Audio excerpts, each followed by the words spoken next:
تنبتني بأمتات البيضاء حتى قيامة جيل التوبي البيضاء جبوني خاطر پیغمبر اللهم صل على سيدنا محمد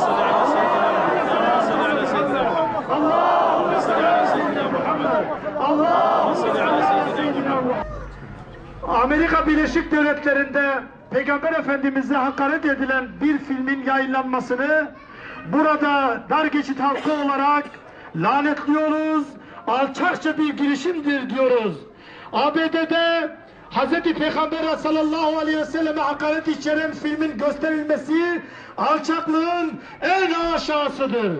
En uzak ülkenin bile çok yakınlaştığı, arada hiçbir engelin kalmadığı günümüzde son din olan Yüce İslam dinine ve onun şanlı peygamberi, son peygamber Hz. Muhammed Mustafa sallallahu aleyhi ve selleme herkes ama herkes saygı göstermelidir. Tekbir! Allahu Ekber! Tekbir! Allahu Ekber! Tekbir! Allahu Ekber!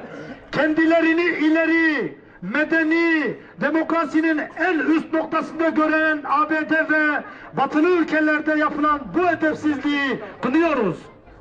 Batı'nın Müslümanların değerleriyle alay etmesi gibi edepsizliği son peygamber Hz. Muhammed Mustafa sallallahu aleyhi ve sellemin yüceliğine en küçük bir zarar getiremez. Çünkü onun arkasında onun ümmeti var. Yani biz Müslümanlar varız. Tekbir! Allahu Ekber! Tekbir! Allahu Ekber! Tekbir! Allahu Ekber! Kahrolsun! İsrail! Kahrolsun!